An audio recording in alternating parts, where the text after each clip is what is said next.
After her business trip, my fiancé proposed we pause our relationship, so I threw all her stuff onto the sidewalk, and now she's begging for another chance. Be me, 28 years old Marcus, got married to Victoria 3 years ago, work as investment consultant, pull decent money analyzing portfolios for wealthy clients. These rich bastards don't know a mutual fund from a money market account. Victoria is 26, works as marketing coordinator, spends most days at mid-sized company, telling people they can't expense their daily coffee runs. Pretty standard suburban setup. Nice house in one of those cookie-cutter neighborhoods. Everyone's lawn looks exactly the same. 2 cars, both of us making good money. Spend weekends mountain biking because I actually enjoy outdoors, not staring at screens 24/7 like everyone else. She likes shopping and endless cocktail brunches. Hangs with her basic girlfriends, the kind who take 50 photos of their avocado toast before posting the candid one, where they're spontaneously laughing. Never had any real problems until about 4 months ago. Things got weird as hell. Our biggest fights before were about me leaving bike gear by front door, or her buying another decorative cushion for couch. Already can't sit on it because of all the other decorative crap.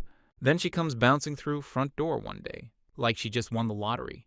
Babe, I'm going to Vegas for Jessica's bachelorette party. Normally, I wouldn't give 2 craps about girls' trips. Whatever, girls' trips happen. Jessica's been engaged for like 4 years. Finally pulled trigger on actually planning wedding. But something about how Victoria said it was different. Like she didn't just get invited to party. She got told winning numbers for next week's lottery. Way too excited for what should have been casual news. Oh cool, Jessica's getting married. Guess I'll spend weekend dealing with drunk bridesmaids. Sitting there, eating granola, thinking about trip cost. Notice she's practically vibrating with excitement. This same woman complains about going to family reunions because it's so much work to be social. Now acting like she got invited to party with celebrities. That's cool, babe. When is it? 4 weeks. Need to go shopping for outfits, get my hair done, and maybe get spray tan. Mental shopping list starts immediately. Can already see dollar signs flying out of joint account. Whatever. Marriage is about compromise. If this trip makes her happy celebrating Jessica, finally locking it down with that human calculator she's dating, then fine. Within a week, our front porch looks like FedEx distribution center. Packages showing up daily with designer dresses. Never seen her wear brands from Nordstrom boxes. Stuff from brands I couldn't even pronounce. Kind of stuff that costs more than my motorcycle payment. Definitely isn't for impressing Jessica's drunk bridesmaids. Looking at our credit card statement online. Doing usual monthly budget check. Seeing charges for stuff that doesn't make sense. For girls' trip, like since when does Victoria need $350 dress? For bachelorette party, she usually shops at Target. Complains when jeans cost more than $40. So I asked her, what's this charge for $160 at jewelry store? Oh, just some earrings for trip. I want to look nice. 160 earrings for bachelorette party. It's special occasion, don't be cheap. That stung a little. I'm not cheap, I'm practical. There's difference between being financially responsible and being tightwad. Set my laptop down and looked right at her. Then don't use our card. You want to treat yourself fine. But from this point forward, it comes out of your account, not mine. You don't get to throw around cheap when you're spending money that isn't just yours. She tried to brush it off with that usual smirk, but I wasn't in mood for cute. Didn't marry into finance leak disguised as celebration prep. But I didn't push it further either. Figured she would get it. Then she starts changing passwords on everything. Phone, laptop, our shared Netflix account. Even grocery store app. When I ask about it, she's like, oh, I just want better security. But suddenly won't tell me new passwords to anything. This same woman who used password 123 for everything had me set up all her accounts because she hates dealing with the technology.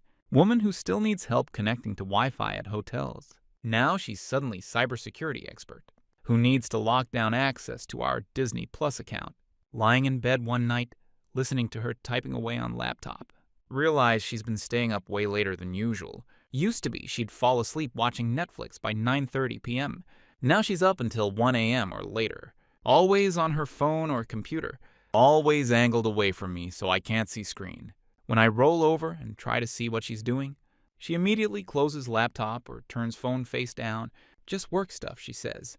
But her company doesn't exactly require overtime research into whatever the hell she's researching. Here's where it gets really messed up. She starts talking about my life insurance policy, like it's her new favorite hobby. Babe, you really should increase your coverage. I worry about you going mountain biking alone. Hold up, this catches me completely off guard, because Victoria has literally never given single crap about my weekend bike rides. Not once in 4 years we've been together has she expressed any concern about me being on trails by myself. She usually acts annoyed that I'm wasting weekends in dirt instead of going to brunch or shopping with her. Her usual response to my biking plans was have fun, try not to get poison ivy again, or bring back some good pictures for Instagram. Now suddenly she's concerned about my safety. Since when do you worry about my mountain biking? I asked. Actually pretty confused about her actions since that trip thing. Well, we're married now, things are different. I just want us to be protected financially if something happens. Timing felt messed up. Why is she suddenly pushing for $400,000 policy right before disappearing to Vegas for a week? My logical brain kept telling me I was being paranoid, but my gut was screaming that something wasn't right. Running numbers in my head, we've got maybe $65,000 in current policy through my work, which would cover funeral expenses, keep Victoria afloat for a year or two if something happened. But $400,000, that's quit your job, live comfortably for rest of your life, money. Every single conversation about insurance happened while she was glued to her phone texting someone. She'd bring up dangerous mountain trails. Whenever she saw my biking gear by door, started mentioning news stories about biking accidents she'd heard about, always with this weird look on her face, like she was studying my reaction to see if I was buying it. Did you hear about that guy who fell off cliff in Utah? So scary, you should really stick to easier trails. Then immediately go back to texting. Whoever the hell she was constantly messaging started paying attention to when these insurance conversations happened. Always when she was mid-text conversation with someone else, like she was getting coached through talking points. Getting paranoid thoughts like who the hell is she texting? That would be interested in our life insurance situation. Why does this mysterious person care about my biking safety? She'd be scrolling through her phone, see something, then look up at me with this calculating expression. You know, maybe you should get one of those GPS beacons for biking. You know, in case something happens and I need to find you. Way she paused before find you made my skin crawl, like she was thinking of a different word. Felt completely insane, even thinking what I was thinking. Like who suspects their own wife of planning something that dark? That's some psycho thriller movie crap that happens to other people, not suburban investment consultants, whose biggest life drama is usually deciding between IPA or wheat beer. But every conversation about insurance felt like sales pitch. She downloaded pamphlets, researched different companies, even suggested specific agents we should talk to. This from woman who makes me handle all our financial decisions, because insurance is boring, kept thinking about how she used to joke about life insurance being scam. Why would I pay money betting on your death? That's morbid. Now she's practically writing policy proposals 3 weeks before her Vegas trip, sitting in my home office pretending to work on quarterly reports, while actually having existential crisis. She was still running around finalizing outfits and spa appointments, clueless that I'd already started connecting dots. Felt like paranoid lunatic for even entertaining these thoughts. But you know what? Better paranoid and breathing than trusting and 6 feet under. So I decided to do some digging. Started with our shared credit card statements, since she'd been spending money like she just inherited fortune. And yeah, these were still hitting our shared card, after I explicitly told her not to. So now I wasn't just suspicious, I was pissed. Most of it looked normal at first. Those designer dresses, spa appointments, usual expensive girl stuff that makes my bank account cry. But I'm good with numbers, it's literally my job. Patterns stick out to me. Spending had timeline that didn't make sense. She books Vegas trip, then immediately starts buying stuff for it. Normal. But then there's second wave of purchases that don't fit girls trip narrative at all. Then I see something that makes my blood freeze solid. She booked couples massage at some fancy resort spa in Vegas for 2 people on her girls-only bachelorette trip, staring at my computer screen like it's written in foreign language. There's no way this is mistake. It's specifically booked for 2 people, male and female, at time when she's supposed to be drinking Cosmos with Jessica and the girls. What the actual hell? Kept scrolling through statements. Found more charges I'd somehow missed before. Men's clothing store, $290. Some jewelry place, $160. Restaurant reservations for 2 people.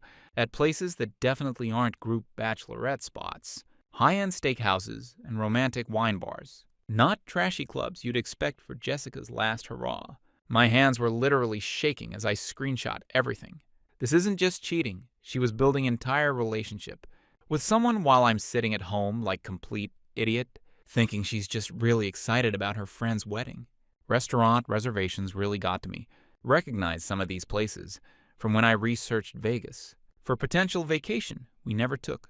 Expensive, intimate spots where you need reservations weeks in advance.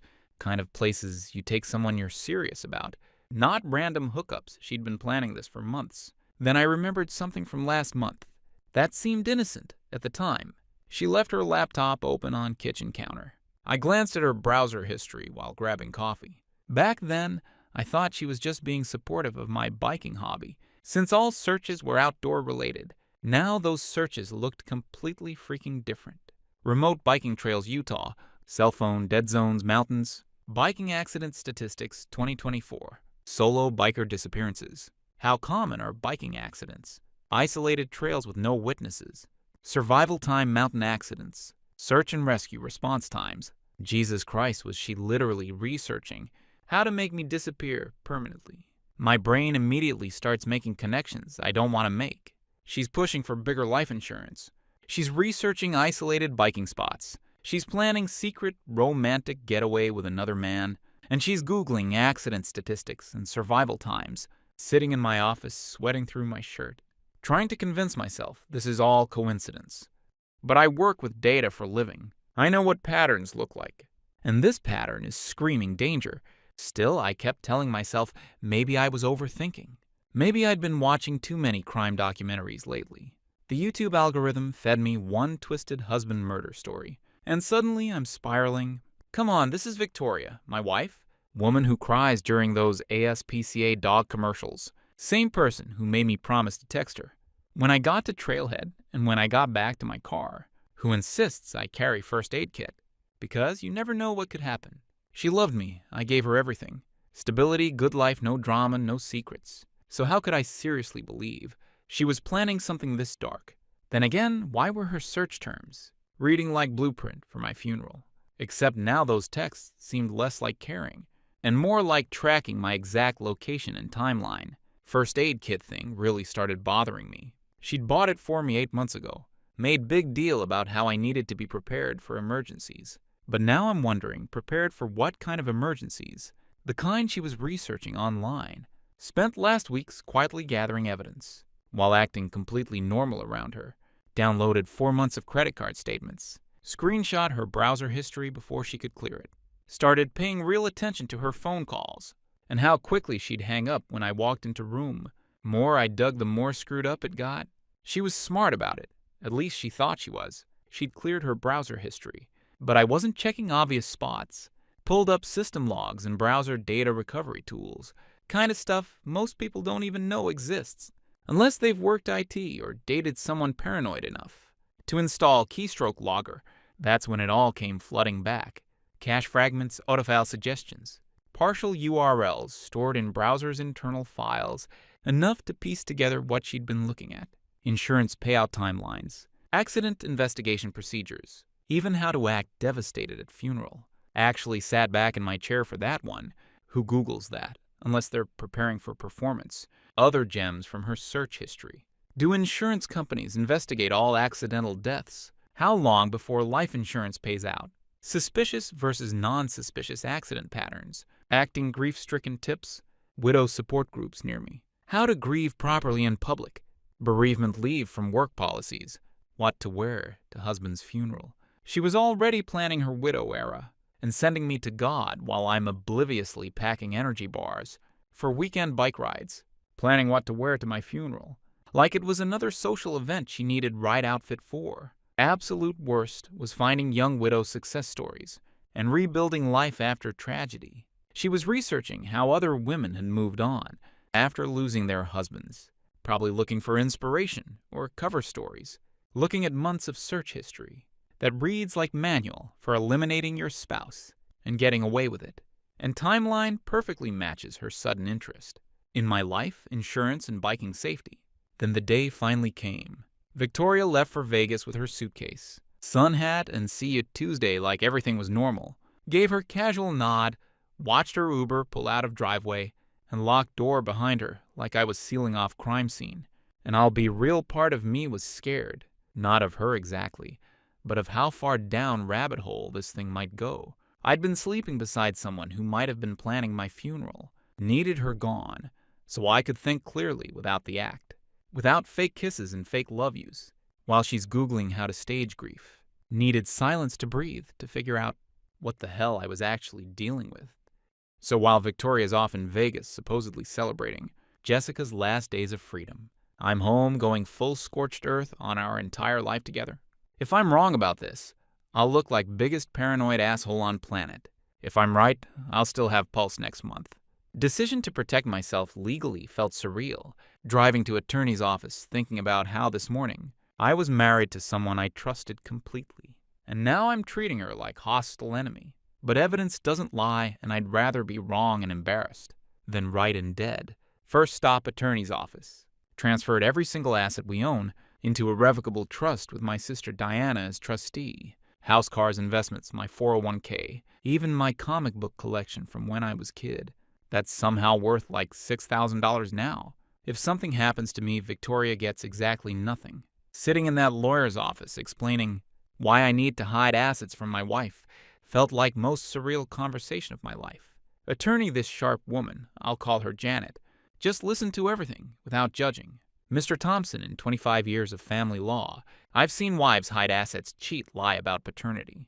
But this is unusual. You need to document everything and be prepared for this to get complicated fast. Diana calls me that afternoon, after lawyer contacts her about trust paperwork. What the hell is going on? Why are you putting everything in trust? All of a sudden, she asked, pacing around my kitchen. Bruno, my dog, watching me like he knows something's wrong. Can't really explain right now, just something's not right with Victoria. Not right. How are you guys getting divorced? Maybe, I don't know yet. Look, I need you to just sign papers and trust me on this one. This is insane. You're talking about your wife here. What could possibly be so bad that you're hiding assets from her? Diana kept asking. I wanted to tell her everything, but it sounded so messed up that I knew she'd think I'd lost my mind. Your sister calling you crazy is one thing. Your sister thinking you're having paranoid breakdown, and maybe calling Victoria to stage intervention is another.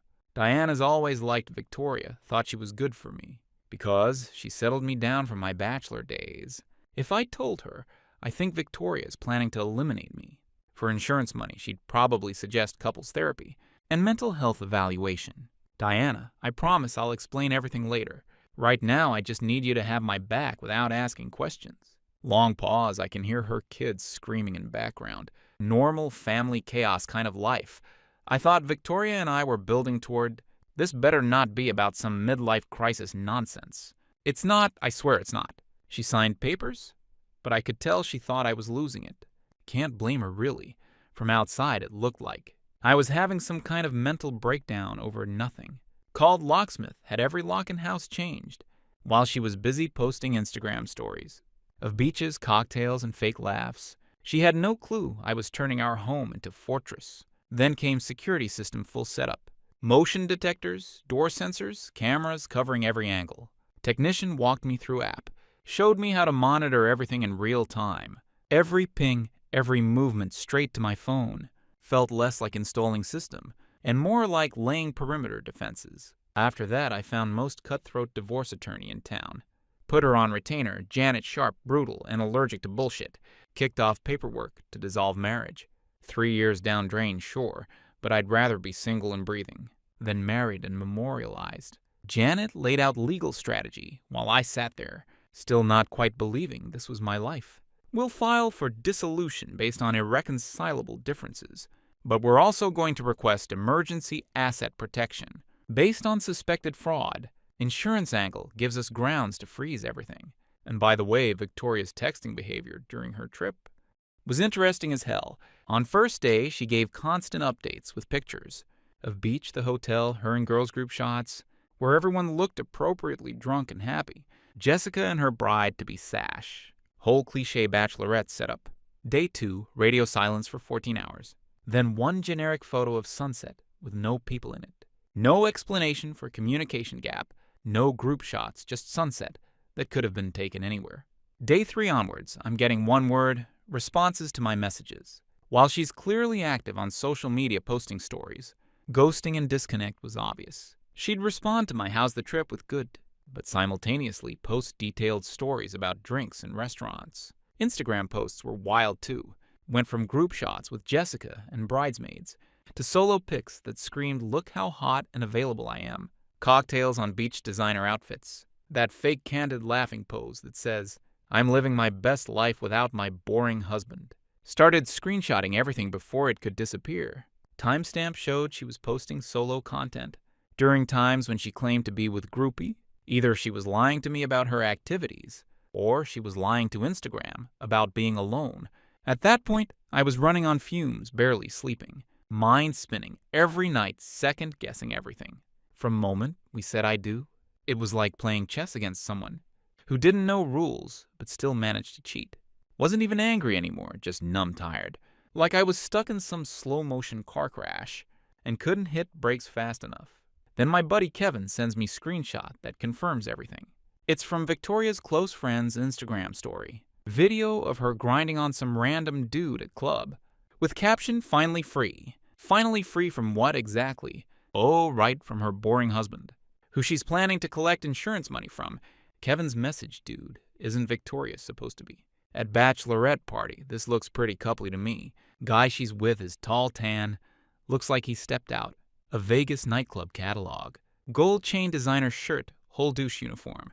Definitely not one of Jessica's bridesmaids, LOL. Screenshot everything before it could disappear. Building digital paper trail of her deception.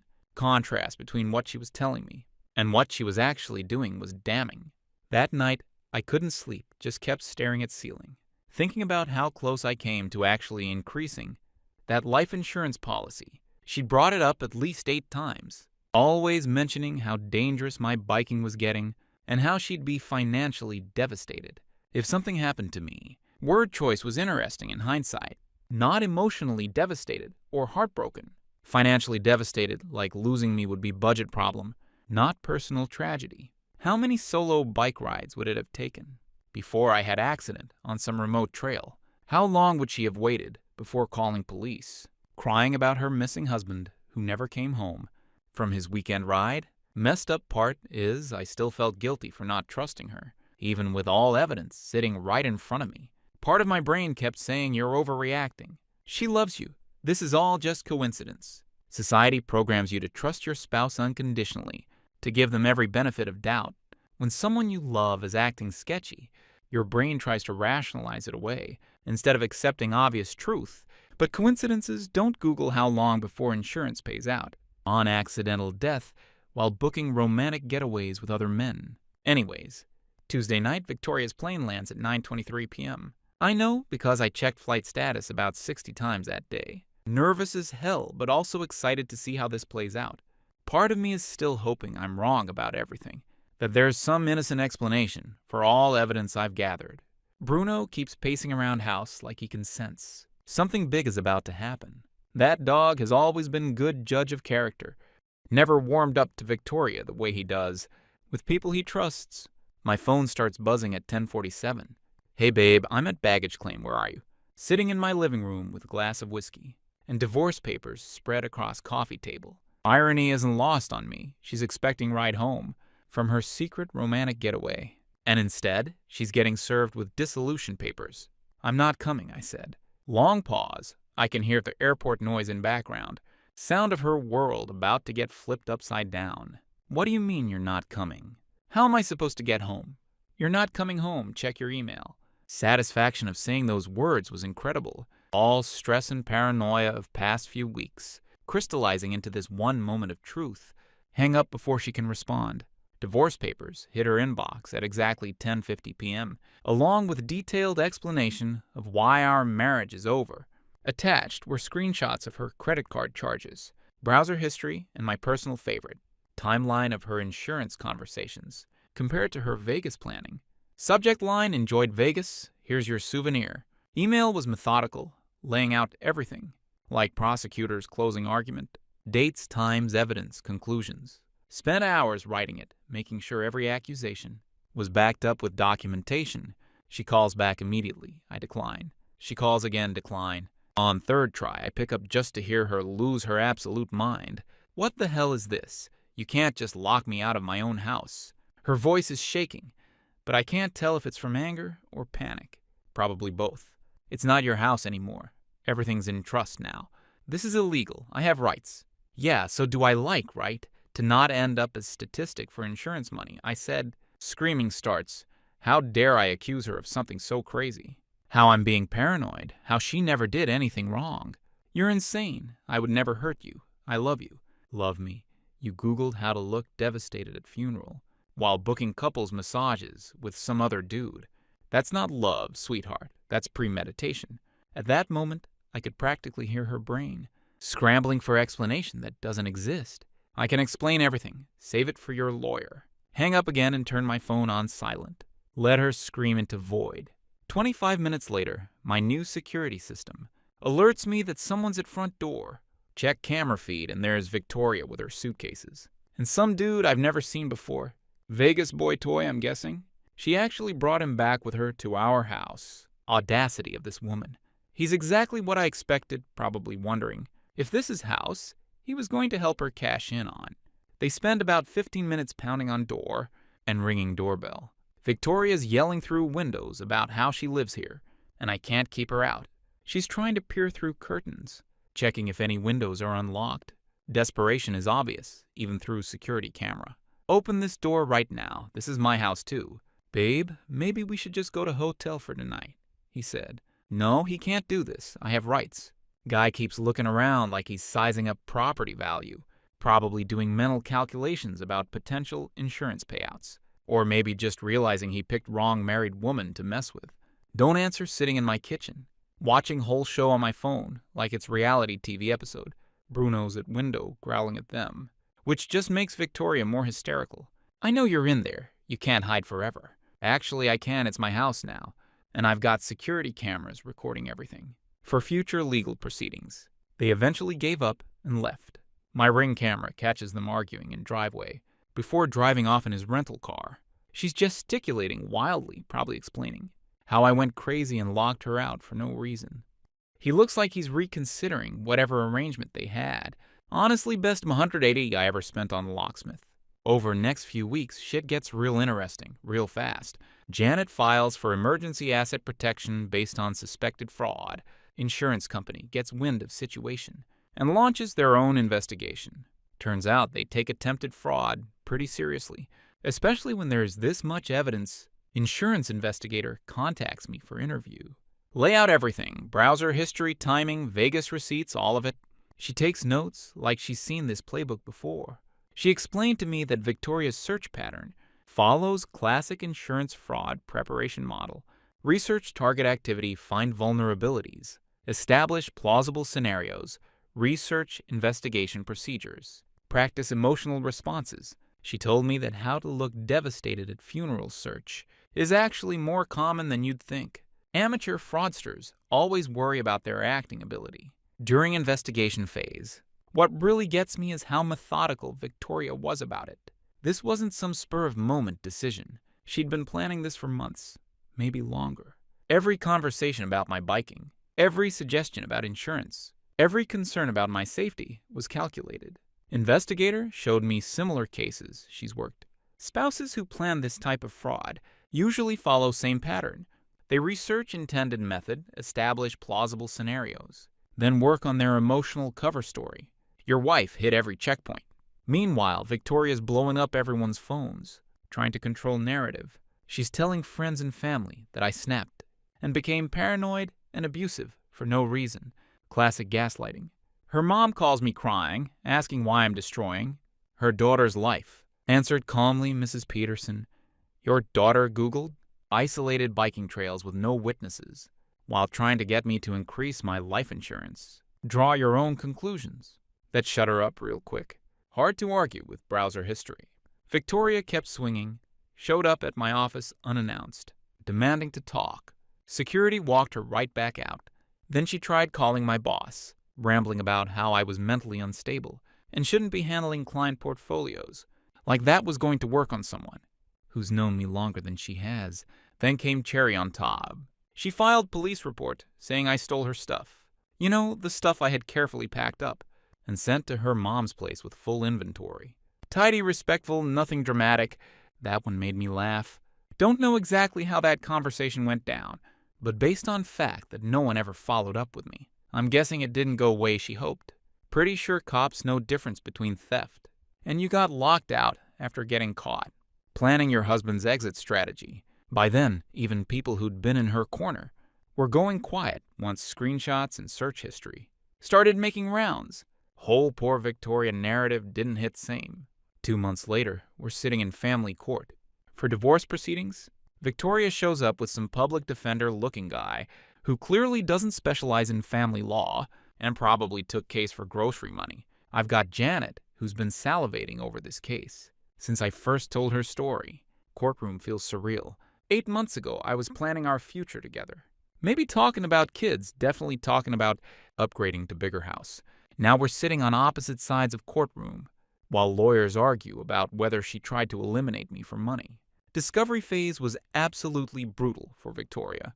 My lawyer subpoenaed everything. Phone records, browser history, credit card statements, even her search history from her work computer. Turns out she'd been using company time to research my potential demise, which got her fired when HR found out. Her employer's IT department had been monitoring employee internet usage and flagged her searches as concerning personal research conducted on company time. When they saw what she was researching, they immediately terminated her and provided everything to our legal team. Her attorney tried some bullshit story about how she was researching for crime novel she wanted to write. Judge gave him such a look. Counselor, your client also Googled isolation biking spots, Utah, and cell phone dead zones, while simultaneously trying to convince her husband to increase his life insurance policy unless her novel required very specific market research. I'm not buying it. Crime novel excuse was laughable. Victoria hasn't read book in years, let alone written one. She gets her entertainment from reality TV and Instagram stories. Then we get to financial evidence. Couples massage booking in Vegas, men's clothing purchases, restaurant reservations for 2 at romantic spots. Her attorney tries to claim she was planning to surprise me with romantic trip later, but can't explain why she needed to buy another man clothes for our surprise getaway. Janet stood up and dropped timeline, charges dates, search history, everything lined up in brutal order, from first mention of life insurance to booking couples massages and Googling how to fake grief. It was all right there, no drama, no speculation, just evidence. Room went quiet. Pattern was obvious. It didn't need explanation. Judge barely looked up before making it official. Divorce granted, everything stays locked in trust. Victoria walks out with nothing. No assets, no alimony, no shot at second chance. Just blank expression and folder full of evidence. She couldn't spin. Before walking out, she turned to me and hissed something under her breath. Mix of threats, insults, and denial. Didn't flinch. Let her say whatever made her feel powerful. On way down, court didn't buy her story, and neither did I. 3 years of marriage unraveled in a handful of minutes. And somehow I didn't feel rage or victory. I felt drained, like I just pulled myself out of burning car and was standing on side of road watching it explode behind me. But at least I am single and free and alive. That's more than she planned for me anyway. I'll post update if anything new happens with Victoria, assuming I'm still alive to write it. Final update. Hey folks, figured I'd give you update on how things unraveled after that mess. So 4 months after that brutal divorce, Victoria showed up at my job, hair messy, eyes bloodshot, practically dragging herself through lobby like she hadn't slept in weeks. Told front desk she needed to see me urgently. Security called up. I met her downstairs, just curious about what she wants. She stood there, voice trembling, and said she was pregnant, that it was mine. Was 2 seconds away from laughing in her face, but I kept it together. Just pulled out business card and handed it over. Congrats, let me know what paternity test says. Brandon, that's Vegas guy, right? Might want to start saving. 2 weeks later, results came back. Obviously not mine, big surprise. Brandon left her with more than just cheap Vegas fling and criminal record. Now she's working overnight security at some warehouse, barely scraping by in shoebox apartment. With baby on way and no legal defense worth paper it's printed on, she's broke, blacklisted, and can't get insurance coverage to save her life, literally. Meanwhile, her appeals keep getting laughed out of court. Her reputation gone, her support system disappeared. All those basic brunch girls who hyped her up, nowhere to be found. Me paid off House Bruno at my side. Got promoted, still single. Absolutely not ready to mingle. People still ask if I think Victoria would have actually gone through with it. She didn't just plan my funeral, she rehearsed it. I dodged bullet, literally. And all it cost me was 3 years. And ring on wrong finger. Stay alert out there, guys. Sometimes person sleeping next to you is Googling accidental demise payouts at 3 a.m.